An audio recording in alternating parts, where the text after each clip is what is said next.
Good evening and welcome to Thursdays with NAMI.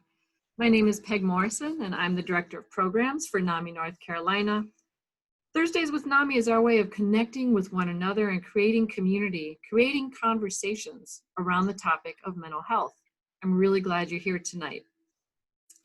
Tonight's theme is our grassroots heroes, our affiliate leaders, NAMI affiliate leaders who are working in the field, making a difference with real people every day. So we'll be talking to them. Each one has a story to tell, and they'll be talking about some of their awesome outcomes too. Funding for Thursdays with NAMI is provided by DHHS, and I'm going to share their very lovely logo as our grant contract specifies we ought to do. Let's see. There we go. And here we go.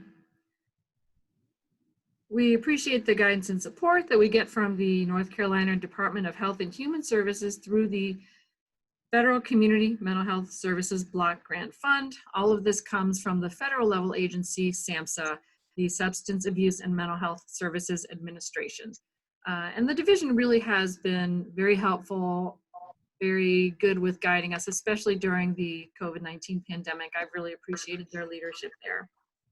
Tonight's program is being recorded, so if you have friends who couldn't make it tonight, please let them know it is never too late. We believe it's second chances here at NAMI, and this program will be available on NAMI North Carolina's YouTube channel in just a few days, so keep an eye out for that. Now I'm going to introduce our panelists. I'm very jazzed about introducing these four individuals. I'm so happy they're going to share their expertise and their time with us. Mark Jackson is the board chair for NAMI Charlotte. He joined NAMI in 2018. He's an avid volunteer overall. He is an executive board member at Life Connections of the Carolinas, a member of Kappa Alpha Psi fraternity, and he volunteers at a local charter school. In his day job, Mark is the senior vice president of commercial at Newtopia Inc. I hope I got all that right. Deborah Kindervater. Deborah is a program leader and past president for NAMI Wilmington. Through her leadership, NAMI Wilmington expanded awareness of suicide prevention and LGBTQ mental health concerns at local community colleges and other college campuses.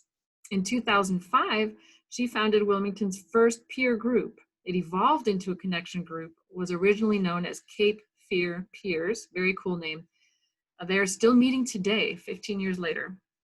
Diane Cresanda. Diane is the president of NAMI South Mountains. They cover 6 counties in the western part of the state, and they're active in all 6. She's on the executive committee of the NAMI North Carolina Board of Directors, and she chairs the Council of Affiliate Presidents here in North Carolina. For 6 years, Diane was in the Army Reserves, and she has worked in healthcare most of her life. She has a personal connection to the NAMI mission and takes pride in knowing that she makes a difference. We know she does. We know you all do, panelists. All right, Annie Schmidt. Annie Schmidt is the executive director for NAMI of Wake County, which includes the city of Raleigh. Her previous work was focused on providing wraparound services in schools and improving child welfare at the Confederated Tribes of Grand Ronde. She's passionate about mental health and grateful for the impact NAMI has had on her family. And Annie has done a great job. She's been a real leader with bringing programs online since the COVID-19 pandemic set in. So welcome, panelists. I'm really glad you're all here. So without further ado, tell me how you're all doing. How's everyone coping?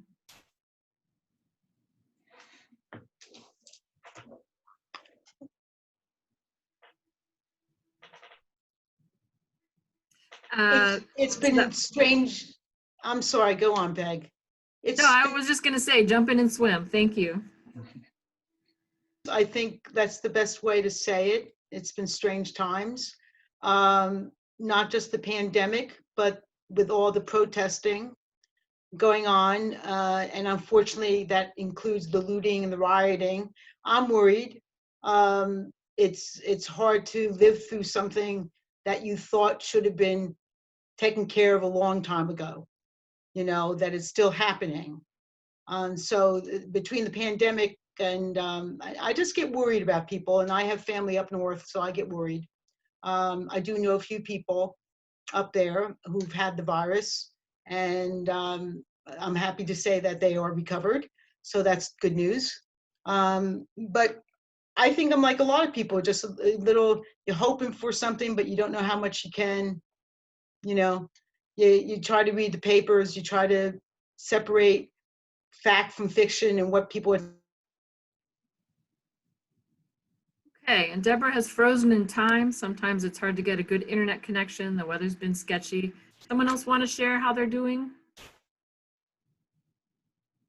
This is Diane Chrysanda. I, for the most part, have felt that making the changes and the adaptations was hard for me to do because I'm an in-person person, to do my groups in person. I'm a hugger, and I like that connection. So during this time, I had to pull myself back and say, at this time, I am not able to do that. What can I do differently to still cope and still show these individuals, my husband, my son, my fur babies, that I really do care? How can I make those adaptations? And I was able to do that because I was finding healthy ways of talking, spending more time with my family, connecting more with my fur babies, exercising, and being able to be introduced to where I could still fulfill being an advocate and providing the education and the support for the individuals who have mental illness. How was I going to do that? Then when NAMI North Carolina made aware that there was Zoom virtually, I thought, this is wonderful. I was able to say, I am still going to be able to do things, adapting to be able to make the positive change and help these individuals. So needless to say, that's what I have done to help me cope. And it's been very positive because I'm able to reach out to people to do self-care checks and to make sure that they're doing good. Do they need anything? And I've seen a lot of my friends connect better with their families now, to where it was all about work, work, work, work, work. We got to work. We got to work. Well, now they're taking that step back to where they're spending that quality time with their family and things like that. So that's what I would like to say. Thank you, Peg. Thank you. Andy, Mark? Well, I'll for both pandemics, the coronavirus pandemic and the pandemic around racism. The coronavirus pandemic, when it hit, I just started a new job. The very first week of my new job, I was actually in New York, which ended up being the actual epicenter. I was there for about a day and a half and thought, like my new job, but I think I need to come home. So I did come home that week. So, but what I've tried to do in the wake of the COVID-19 pandemic is to try to make sure that I stayed on schedule. So work from home for me, not a big deal. I'm in sales. I've been working from home for 25 years. I jokingly tell people when I'm home, I'm in a t-shirt. When I'm gone, I'm in a suit. So this is nothing new to me in regards to working from home. I didn't have to make that transition. But what I had to get used to is my wife working from home. I was used to having the house to myself all day. So that was a little bit of a transition. We had our stride after about week 3. So that piece is working out fine. But what I'll tell people, what has helped me get through that particular pandemic is exercising and trying to stick to whatever routine you had. And I already had an established routine of being used to working from home.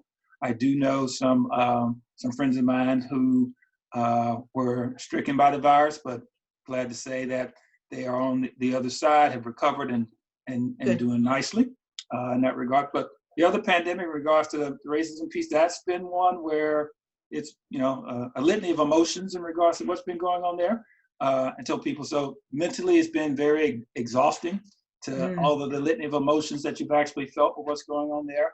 So have been making sure that I've been a voice, not only in the community, but on my job at work in that regards to what's going on there, and hopeful that what is taking place on a peaceful level is going to move the needle on where we need to be as not only a country, but the world in regards to fighting that particular pandemic. So all in all, doing okay, but it does require you to have a few outlets in order to continue to maintain. And I would suggest that an outlet not be, watching the news continuously, that it be some self-care time involved. I walk, I work out, I meditate. All those things have kind of helped me get through both of those pandemics. Yes. It's interesting the way you framed that, Mark, because one of the things that really caught my attention was hearing Steve Colbert refer to the pandemic and then the pre-existing condition, which was racism, and how they have intersected. So yeah, I think that's a really apt description, analogy. So Annie, do you want to share with us? Hi. It's every day is something different. And I think during this pandemic, it's really been an everyday sort of up and down time. In the beginning, I felt energized that this was something new.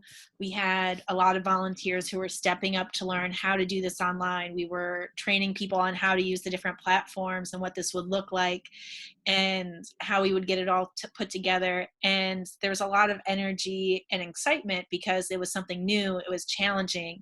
But it quickly led to burnout, and it's been a lot of changing in my coping strategies. I've been, as many of you guys mentioned, I stick with my routine. I get up, I exercise, I try to eat a healthy breakfast, and I try to get to work by 9 o'clock, sit down.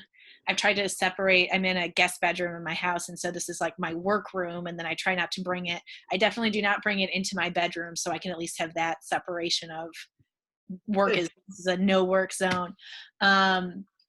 But it's been finding, and I end my day making gratitude lists of all the things that I'm grateful for that day. And I also, this is something I've been doing, but I also have a to-do list. So I have, my to-do list in my planner for all the things that I need to do, but I also have my to-do list. And sometimes that to-do list is not as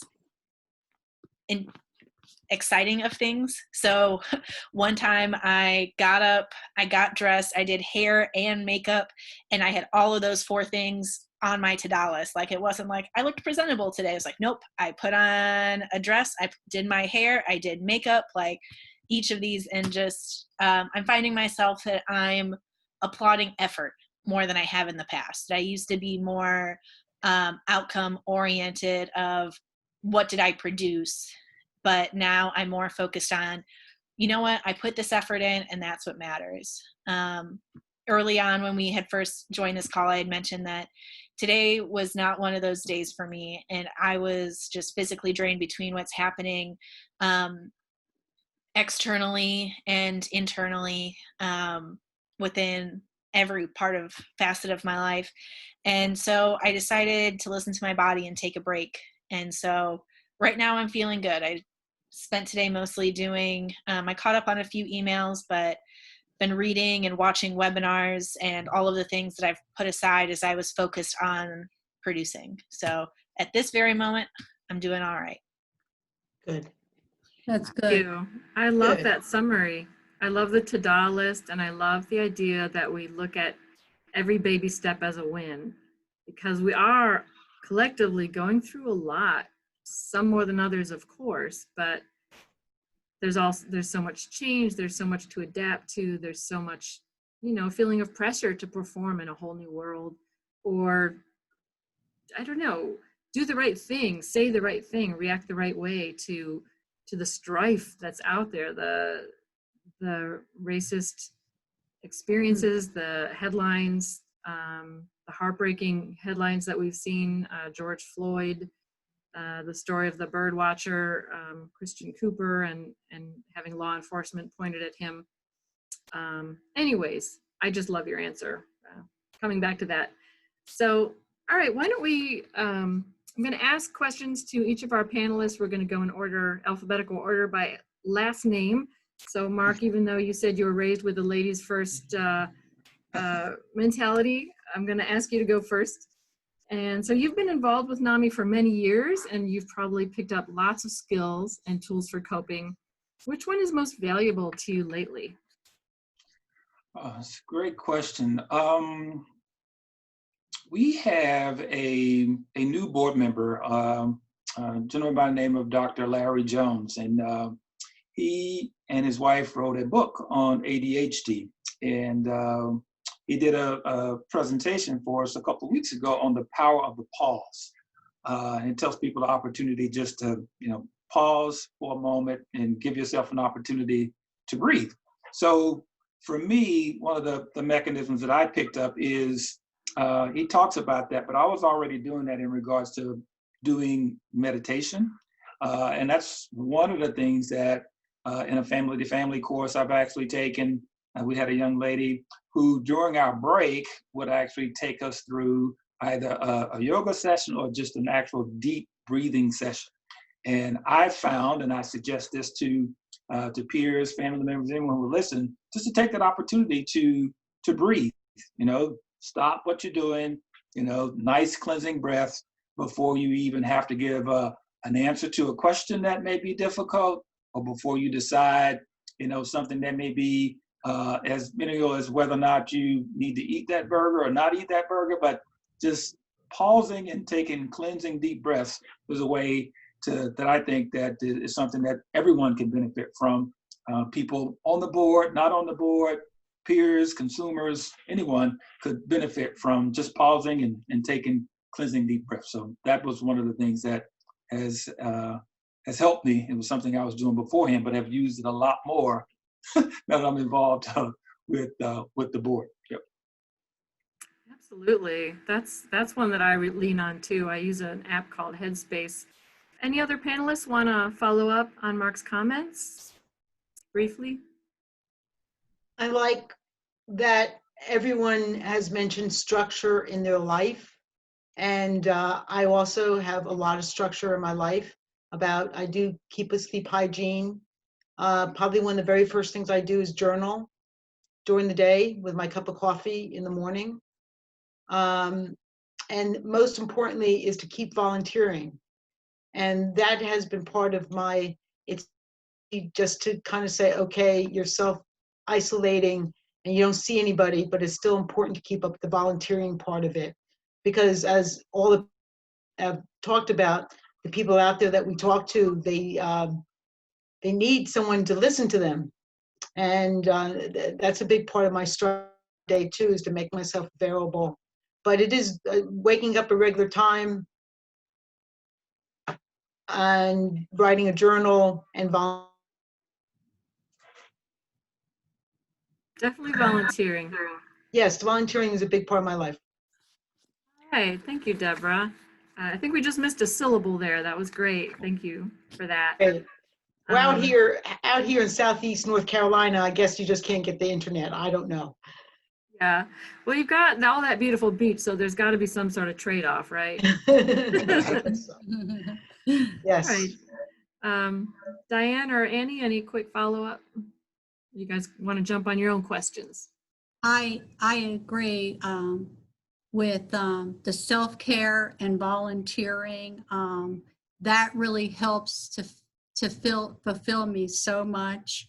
And I also enjoy the NAMI family support groups, to where we come together and we can talk about things, everything and really anything. And I realize it's supposed to be about a family support group, about your loved ones, but it's become so much more than that. It's become about their lives, what they're going through, about the protests, about the looters, racism, and things like that, and how we want to make sure that we always bring the positive change and love each other, and hopefully bring unity is what we would really like to do. And I would also say NAMI for bringing the NAMI NC broadcast. that has been very empowering too, to me. So that's all I have. I like it. The one part of NAMI that's helped me, or the skill lesson, is just reminding myself that everyone's on a different path. In support groups, you talk about don't compare your strain or think of somebody's problems as less than yours. And I think that going through this at times when I have been struggling and frustrated, getting more frustrated when I see other people who are just like making all this banana bread and, oh, I redid my bathroom. I wish I had time to redo my bathroom. Like I said, I showered, I got up, I did this. Like that is my to-do list. Right. Yeah. And being able to process and be like, you know what? To them, this is how they are working this out. And it's made me very frustrated at everybody who puts out the list of, this is what top 5 things you need to be doing with your family right now. These are top 5 fundraising things you need to be doing. And it's like, you know what? This is brand new for everybody. And everybody's going through this completely differently. Nobody has experienced this before. People have children. People have jobs. People are taking care of loved ones. People are far away from loved ones. People are alone. People have jobs. People lost their jobs. Like everyone's experiencing this so differently that we need to give ourselves grace in that you are going to get through this. However you get through this, that's what matters. That it's not going to look like how somebody else got through this, and that's okay. Yes. Well said. Yeah. I'm with you there, Annie. I read those lists of things that people are accomplishing, and I'm like, yes, and I took an extra nap. That was my win. But we all take it in the way we can, we all absorb things the way we do and what works for us. We're all different. All right, so next up is Deborah. And I gotta say, with COVID-19 making in-person treatment so difficult, I gotta feel for families or people who are coping with a first diagnosis right now. Personally, I'm seeing my counselor virtually, but if I didn't know her already, I don't think that would work. It's, we had that foundation built. What words of encouragement would you offer to those folks? Education is always the first route to go. And if you just type in mental health on Google, NAMI comes up. Great place to start is NAMI. We have a warm line. It's not a hotline, but it's a warm line. The calls have gone up. They have increased. But education, reaching out to somebody. We do have a virtual family support group going on. And we also have the virtual group, and that's been advertised. We've been lucky enough to get on TV and get some good advertisement on our local channel. So they've been successful. In fact, the person who runs the family support, Laura Babodis, who's a great family member, I'm up here. She will be starting another group because she's been so successful for a group. So that was just wonderful. That was great news. So education first, reach out and listen to people because it's there and you just need to reach out, and we do provide that. Okay, awesome. I know we've got some more wisdom on our virtual stage here. Who'd like to comment also? I'd like to comment on the virtual piece. I know that sometimes is a struggle for some people to go down that path. But I think most psychiatrists and counselors were already providing some version of telehealth pre-COVID, so even if they are uncomfortable, I would think that their provider, doctor, counselor, whomever could be able to hopefully reassure them that even though it may be new to you, I have experience in doing this. Also, one of the other things I would suggest to people is that if you have the opportunity to talk with a fellow peer, another consumer who's done so, they could share their experience, which may lessen a little bit of the anxiety they may have about trying that.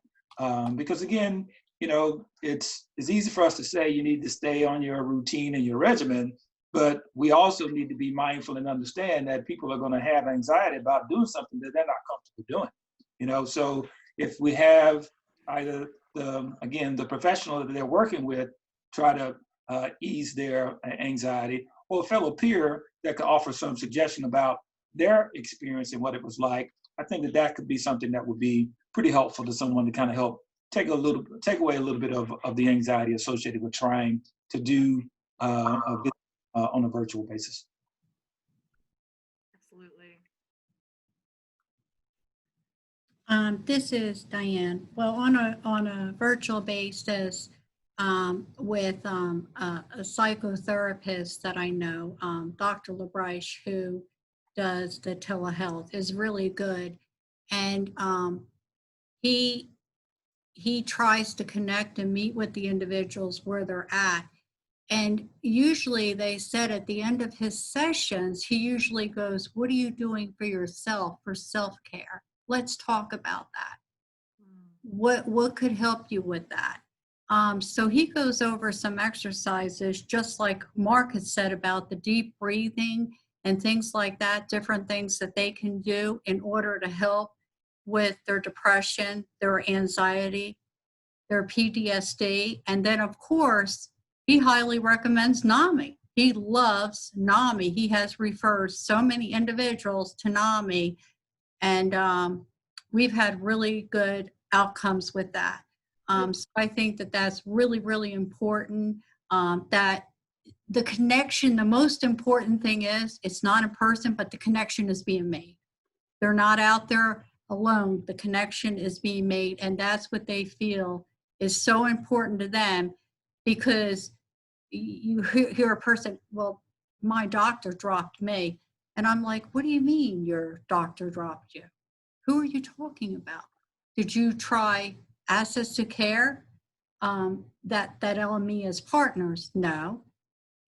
They hooked them up to the telehealth. So I think that it could be a way of the future, and it is now, of a positive outcome to connect with those individuals so they don't feel alone, so they can talk to professionals. So I've seen it to be a positive outcome from what I'm hearing from individuals. Good. Yeah. I would just agree with what everyone is saying, that if this is new, the benefit right now is that with technology, we've helped eliminate the transportation barrier. That if you don't have a NAMI group within driving distance for you, that you can log in online and find people to talk to who have been there before. So don't be afraid to reach out and just see what's out there. Mm-hmm.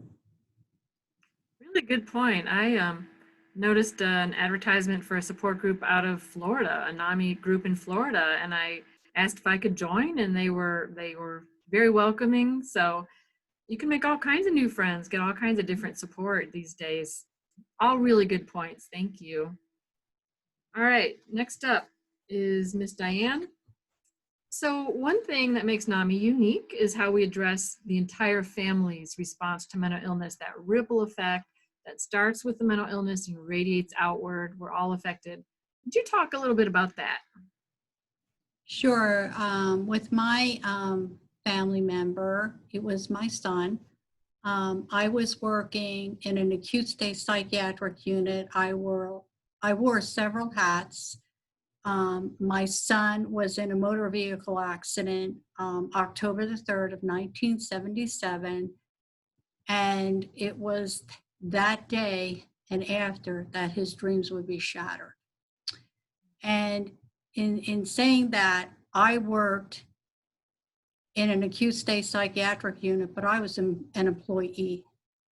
This was my son. I was a mother. And I see my son to where he started isolating and having suicidal thoughts. He was very, very, very depressed. And I'm like, how can I really help my son? It was then that I really wanted to understand as a mom with what my loved one was going through. Because I heard from other people, but this was my son. So I had been in touch with NAMI. I had one on a NAMI walk, and I had made the phone call. And what I did is I went ahead and I had the 12-week session of the NAMI Family to Family. That would be the starting point of me to be able to find out as much as I can. And I did. It helped me in so many ways. It was there for the support, how I could, what I was doing to help my son. Nothing's your fault. You couldn't have prevented, and so forth. What came out of that was that my son had 10 years to where it was very tough for my son.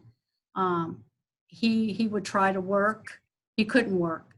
And his dream was to become a police officer. And he was accepted, but that couldn't happen because he sustained 2 broken legs, shattered right ankle, hit his head. So he had post-traumatic stress disorder and he had major depression. He was seen by psychiatrists, by a therapist, inpatient, tried to make a suicide attempt by driving his car almost off. He was going off and almost into a creek. It was a tree, by the grace of God, that stopped him.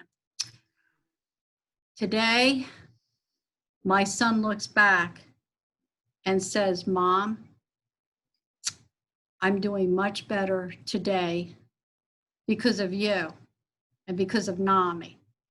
And I looked at my son and I said, "Bruce, you know what? You're doing much better because of you, because of the strength that you found within yourself to become the man that you are today." And today, my son works. He doesn't take any medications.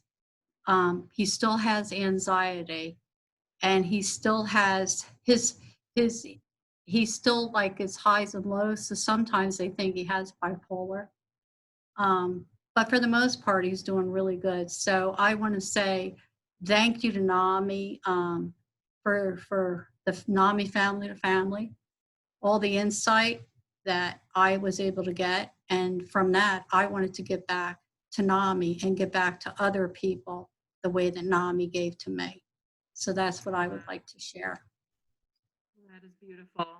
Anyone else want to share that ripple effect? All right. How do you follow that? Yeah. You know? Pass the Kleenex. Yeah. My story and Diane is very similar. She and I have talked, but she didn't know. My son is 33, so about almost 6 years ago, he was diagnosed with schizophrenia. So you look back now, knowing what you know, and probably missed some of the breadcrumbs along the way before he actually had his first break and was actually hospitalized at the age of 25. So he's been hospitalized on 2 separate occasions, and the first couple of years were really, really rough, right? I mean, just very difficult going through the medication changes and all of that good stuff.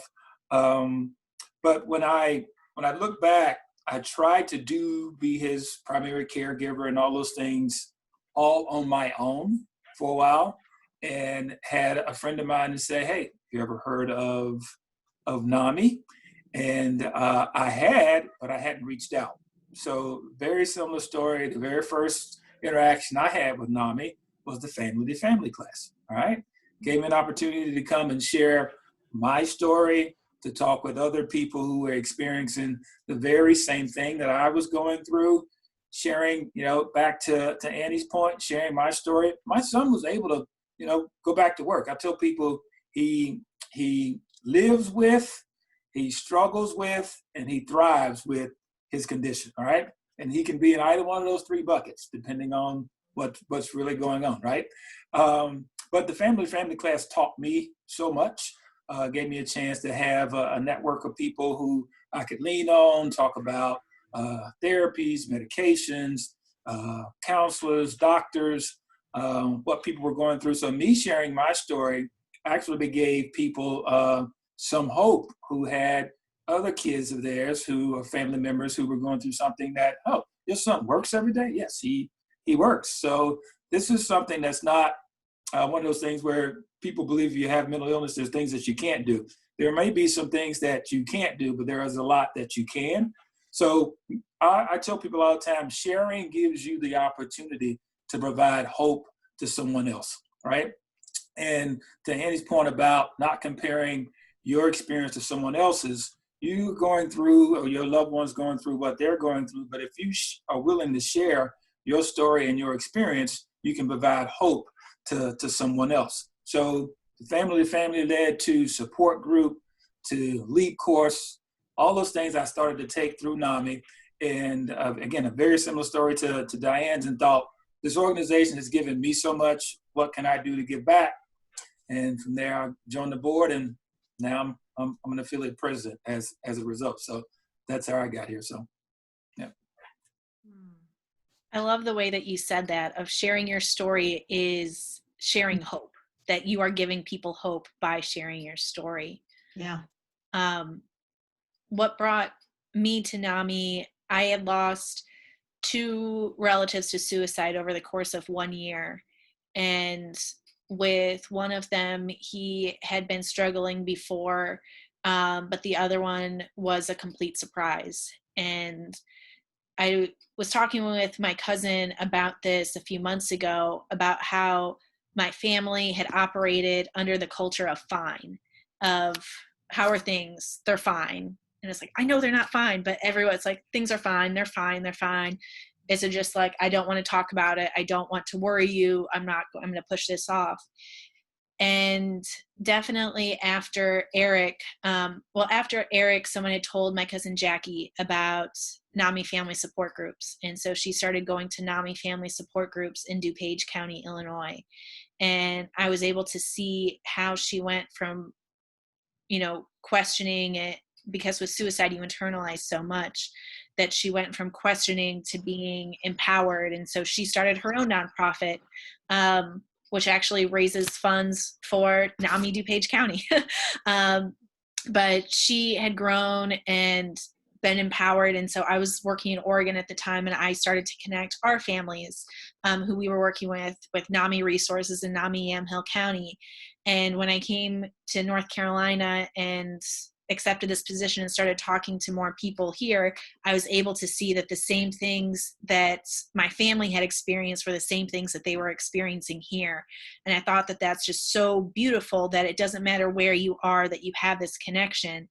But it really has helped my family be more open talking about mental health. And that in the same way that we talk about, if somebody is going to a hospital for, an injury or a physical illness, we'll talk about it for a mental illness as well, that we see it valued akin to each other. And it's just part of the regular conversation now. And I think that helps. It helps me in my healing to have it be normalized. That it's like, okay, yes, I saw my therapist today. I'm taking this medication. This is what I'm doing to process everything that's going on.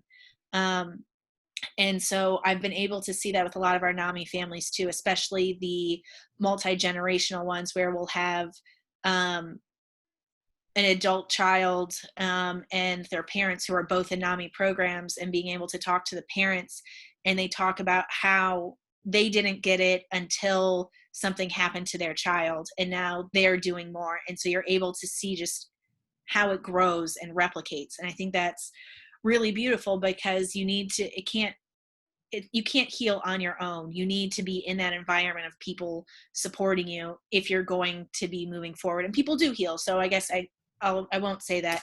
It's very hard to heal when you are all the way on your own.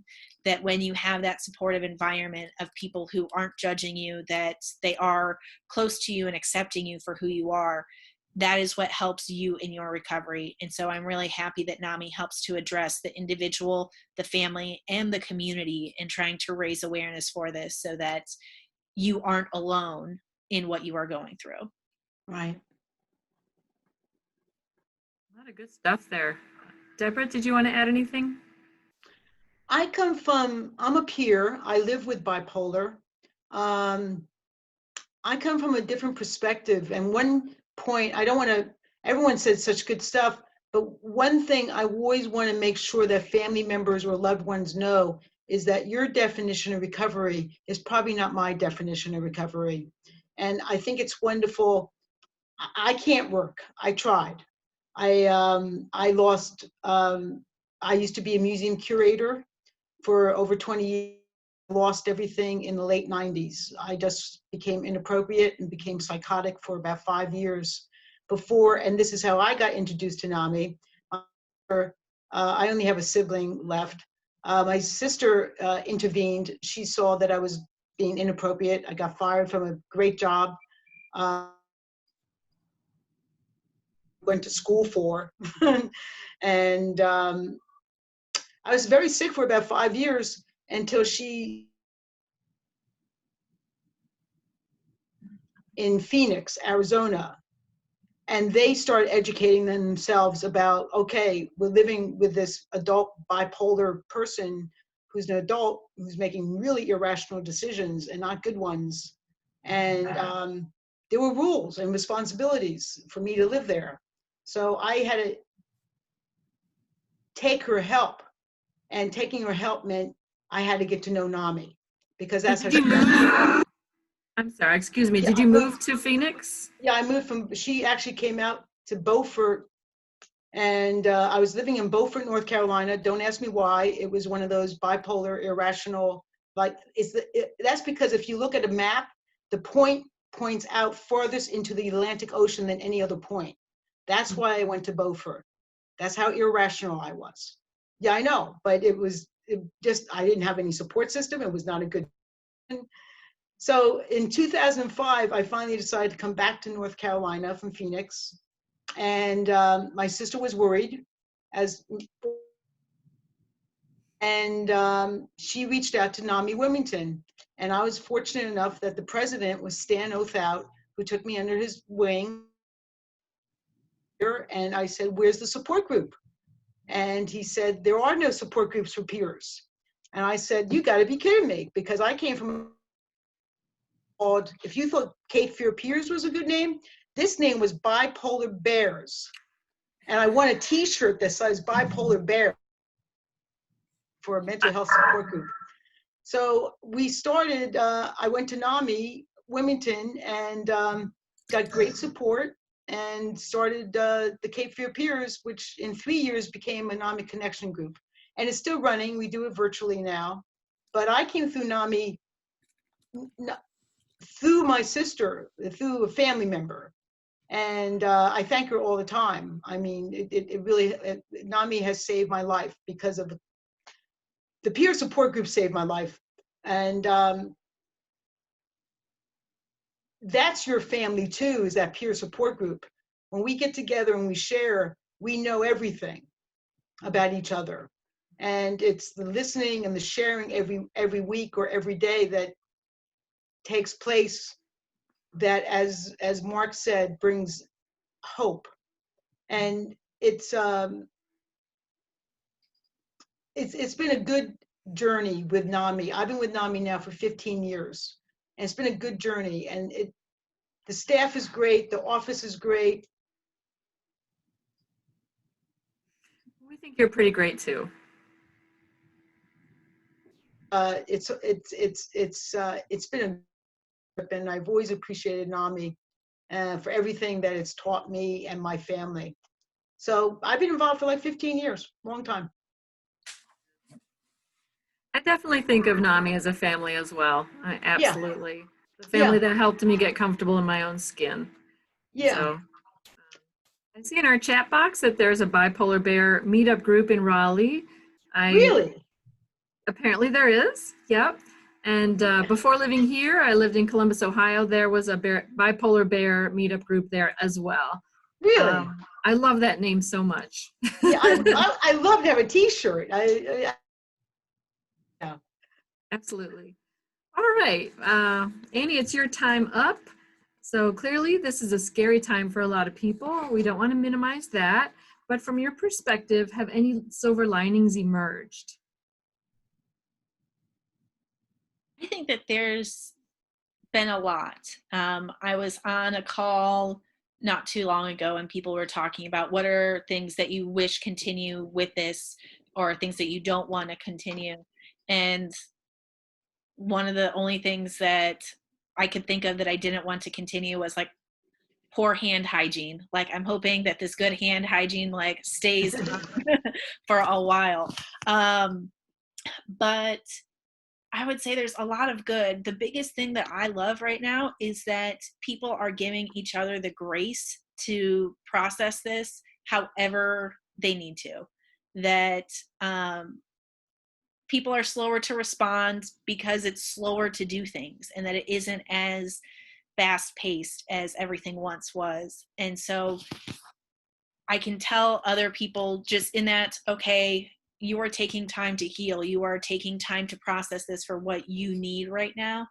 And people are giving each other space and the time to do that. And the flexibility to, I know a lot of my friends who are young parents, and in the beginning they had asked about working from home and their employers told them no, but now we're able to see that that's possible, that we can make these accommodations for people. And so I'm hoping that that's making these accommodations and being so quick to do it. And like I said, giving people grace that what they're going through, you have no idea everything, what they're going through, but Right. let's try to help them in that process. So I think that that's one of the biggest silver linings is that there is some, you can see more of the compassion for your fellow humans. And I will, this is a complete side note from this. I had tried to let my cat out of this room earlier and it didn't work, so she will jump up on the screen. How adorable. Thank you for the warning. Other panelists, follow up.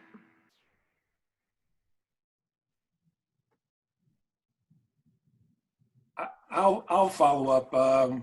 As Peg introduced me, I've been in sales for 25, almost 30 years. Been to 43 of the 50 states, traveled a lot, been on a lot of airplanes. And I want to echo Annie's sentiment about the hand washing.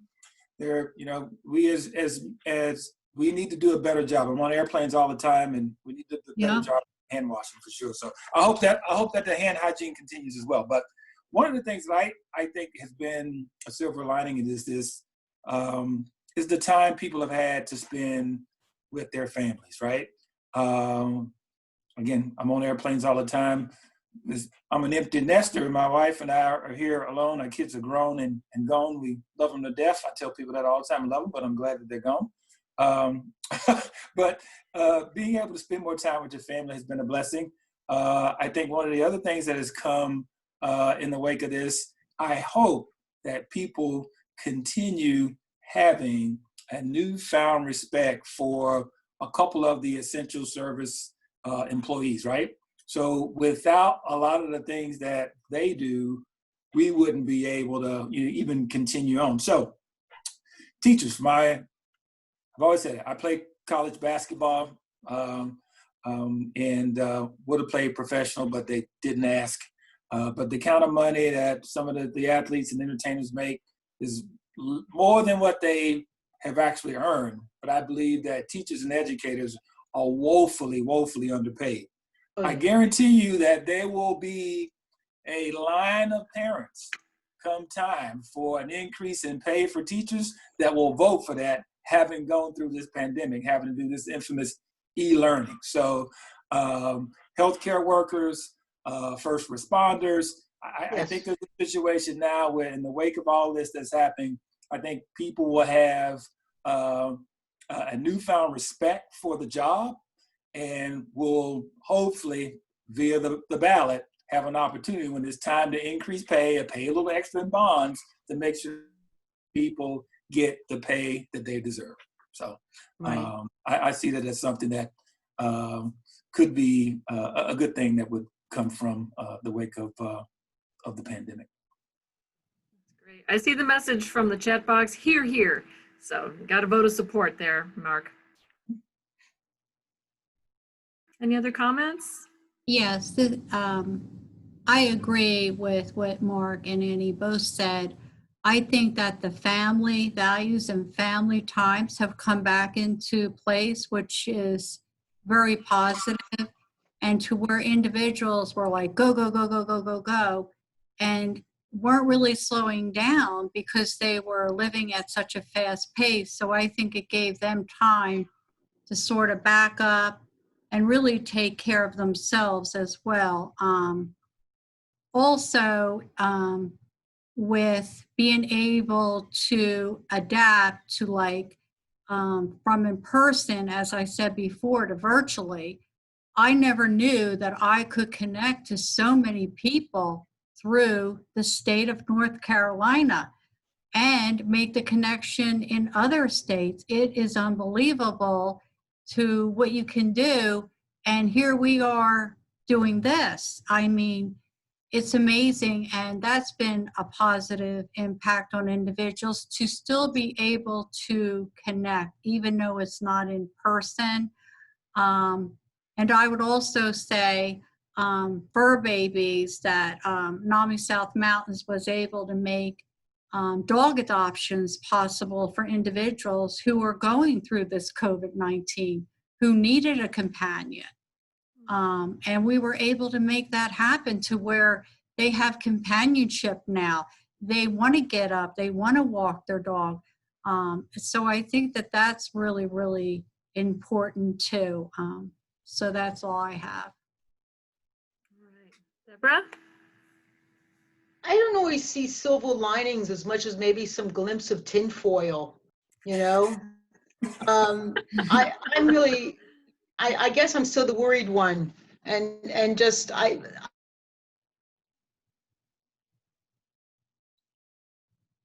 they're applauded every night when they walk out of the hospital in New York and other major cities. Diana, about teachers and health and respect. I am hoping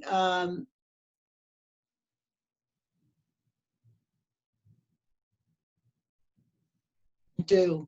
So that's because the result hasn't shown up yet. Because we're still in the midst of it. We don't know the end result of this at all. Good year, you know?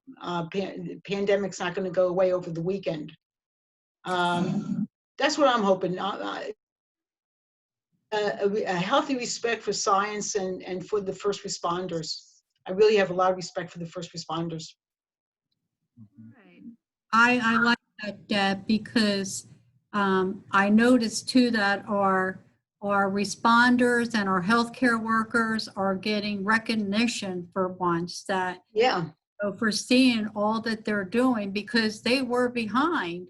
You know, nobody really got to recognize and see everything that they were doing. So I totally agree. Yeah, it's Yeah. some of the stories and articles I read are just from the major cities, like from New York.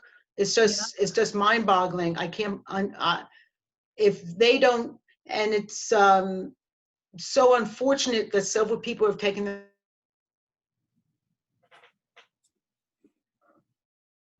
responder, and it's just, I just hope that they're taken care of and Yeah. goes away. Not goes away, I don't think it ever will go away, but maybe in a year, I just hope we still have that, and that we still treat them with respect when this slowly passes through and doesn't as much as it is. Right. Mhm. Okay. Good point. Hey, Peg, can I add just something else to that to tack on what Deborah was saying? I think the spotlight around the group of marginalized people who actually are being, adversely affected by COVID, I think that spotlight is a good thing, which is going to hopefully give people an opportunity to do something about the social determinants of health.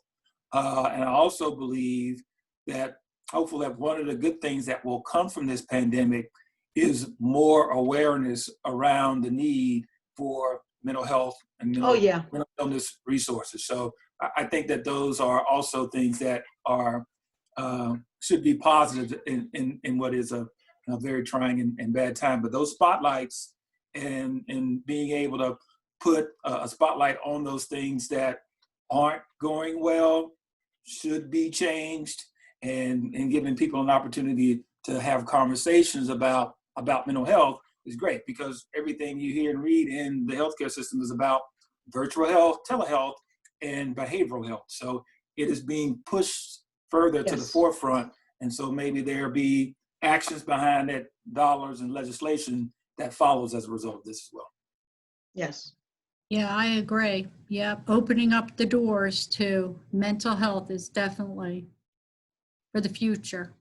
And it's here now because we're it right here, NAMI, helping those. Yeah. Well, again, Executive Director Gary Kreitz is agreeing with Mark. Excellent point, and Diane.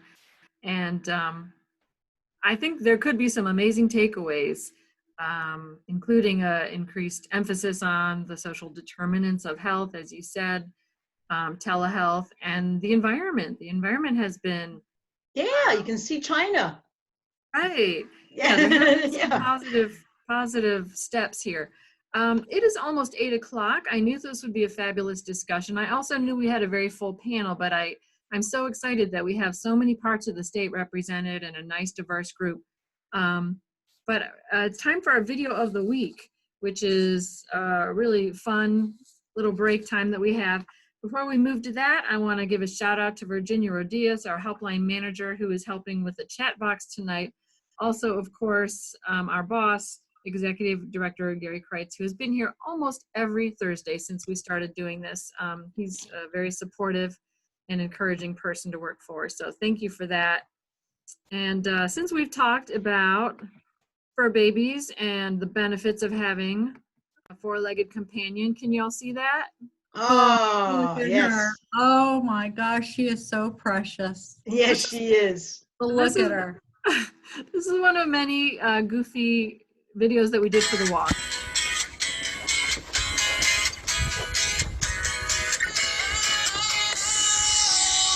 Sometimes I get a good feeling, yeah.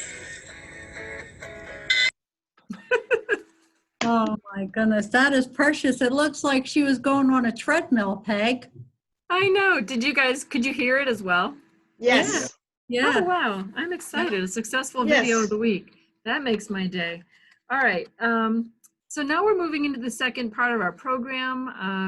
I'm very jazzed about that video of the week going well. Okay.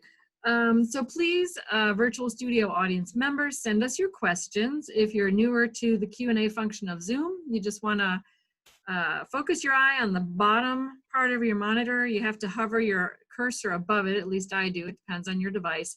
There's a little icon that says Q&A, and if you type your question in there, it will magically come to me and the panelists. And I know we had one that came through the chat box directed to Diane. Diane, you have new mules and goats on your property. And Yes. how are those benefiting your mental wellness and your life? Oh, they give me so much joy. They give me laughter. They welcome me. The mule's name, they're two females, 6 years old. It's Lily and Izzy. And they were given to me by one of my NAMI family members. And then my son had gotten me goats for Mother's Day. And I have the two mama goats and the baby goats that are both boys. So we're not going to have multiple goats running around. They are funny to watch. I really enjoy watching them. I go out in the morning and sit on the deck and they're plopping around and everything like that. And it's also been very therapeutic for my husband. I just love animals. So it gives me that get up and go. All right. Another question to all panelists. When the pandemic restrictions are over, what is the thing that you most look forward to doing? Hugging my parents. They live in Michigan. I don't have any family I think that my closest relative would be my brother in Pittsburgh, which is about an 8-hour drive.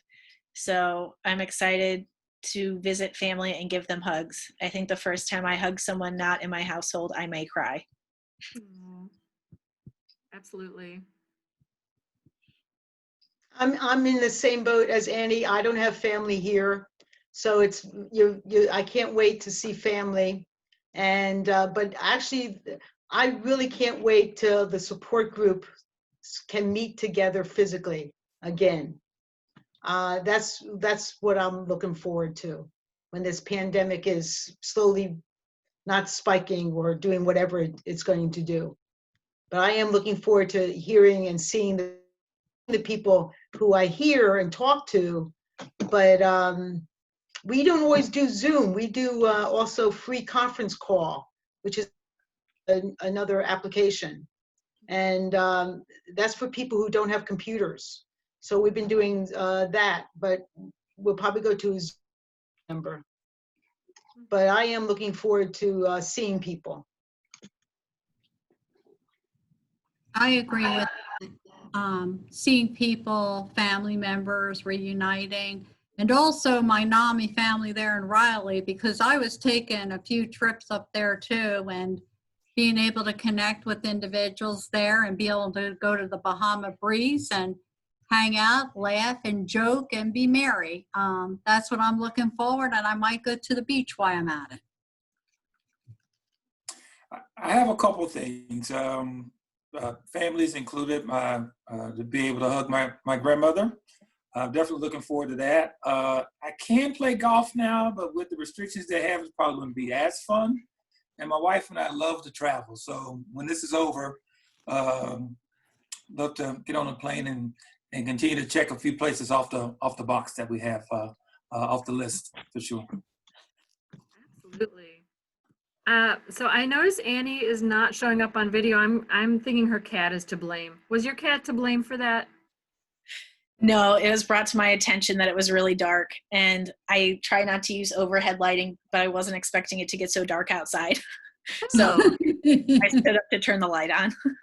I may be in the same boat there, Annie. I really like the. I don't use overhead lights either. I have a lamp here. Darkness to light, right? Yes. That's right.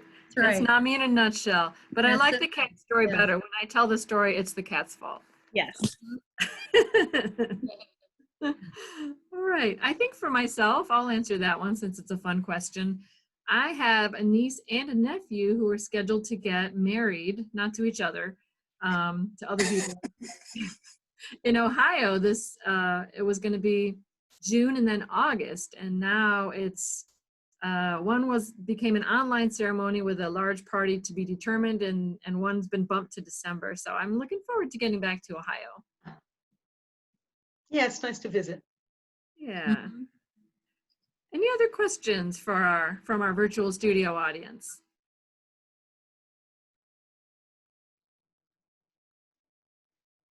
Do any of y'all have something that you wanted to say that we didn't get to?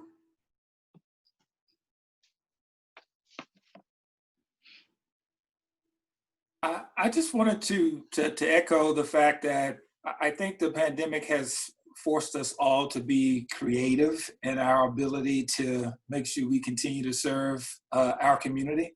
I'm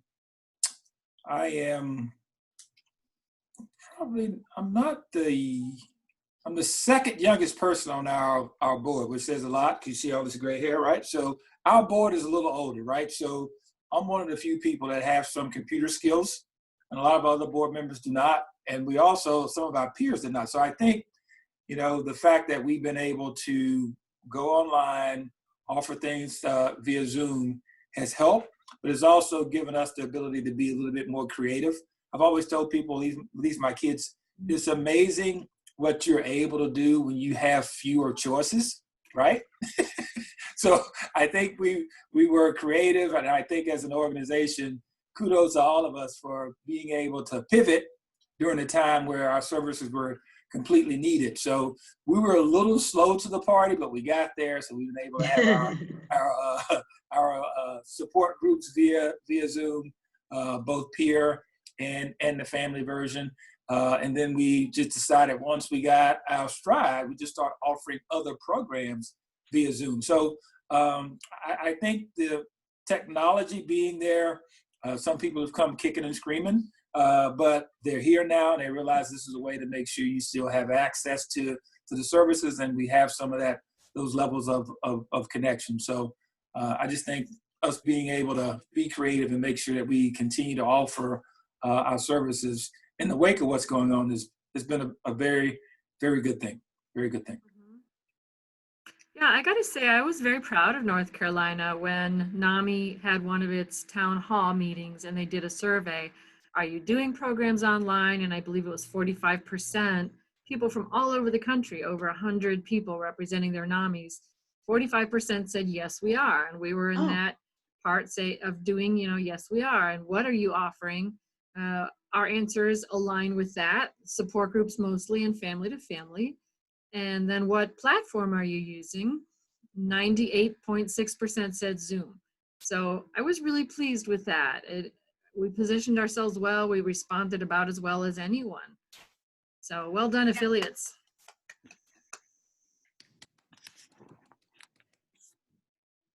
All right. I know this isn't a shy group looking at the chat box. Virtual studio audience, if you would like to ask a question, please do so. Rather promptly, if you could. We do sometimes end at 8. We don't feel the need to keep people online indefinitely if the questions aren't coming up, but we'd love to answer your questions if you have them.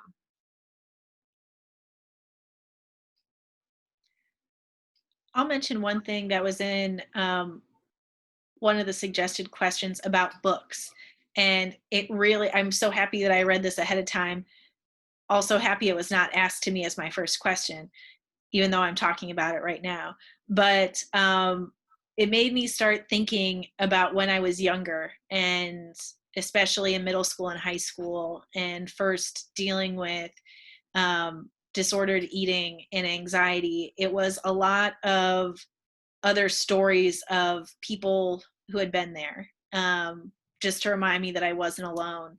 And so there were the different books that came through, like health class, but also the different like Chicken Soup for the Teenage Soul and things like that. And I'm happy that we're able to do our programs now to remind youth that you're not alone in this. And I think that's one big thing that NAMI does with In Our Own Voice and Ending the Silence. Just having people share their stories. As Mark mentioned in the beginning, you're giving people hope at that point. So that means a lot. Absolutely. And I see a lovely message from Bob Creighton. Thank you to our NAMI heroes and champions for sharing your stories of hope. Cool. And the helpline information is appearing there. Your words really resonate with me, Annie. When I think of my mother's experience, she had serious depression, anxiety. She had postpartum depression. And when she went to get help, she went to a doctor. They gave her Valium. She had 6 kids in a house to manage. So she just muddled through. Valium put her to sleep all the time. She just did her best. And she called it her Irish melancholy. She would sometimes sit on the couch with a wet face, and I'd say, what's wrong? Well, it was her allergies. But I think today, NAMI is more present. NAMI is something that more families are aware of. The meds are better. The treatments are better. There are a lot of problems with access. There are a lot of problems with cultural competency, with capacity, but at least there are things that work. At least there's that penlight of hope, and people are recovering and people are doing better. So I'm grateful for that. I would also like to say too, going back to when we were able to follow through with the Bedlam film, that brought so much attention to individuals to truly see mental illness and what individuals were going through. And I gotta say that really opened a lot of individuals' eyes to how they had no idea. So I just wanted to share that, the way that NAMI North Carolina during the pandemic was able to bring that together and make that happen and things like that. So that was really, really good that we were able to do that. Yeah. Thank you. I want to shout out for Gary Kreitz and Michaela Leffen, who worked a lot on that. And I'm probably forgetting someone, so feel free to write that in the chat box if I did. Well, here's a fun question. Would anyone like to share your activities or thoughts about the NAMI walk?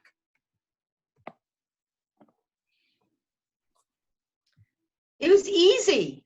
Boy, it was the easiest walk I've ever been on. And I got to donate, and I thought it went terrific, and I'm really, congratulations on the amount of money raised. I think the amount of money raised is just amazing for a first time ever. Congratulations. I thought easiest walk in the world. I really liked it, and the way that NAMI North Carolina, Lindsay, Michaela, and the whole team got it together for the virtual walk, bringing it together, and Yes. they've been doing it. You're absolutely right. It was the easiest walk, and it was fun. It was really fun because we got to see videos that were motivational and it energized it. I already said about Annie's video, the dancing. I wanted to get up and dance with her. And then Me Michaela too. and Lindsay like this, so motivated all the time. So I really think that that's something, you can go for a walk, but the virtual walk, I see more at the virtual walk than I would do walking. I really appreciated that. I really did. And we are doing good with the fundraising. Good. Well done. I loved it.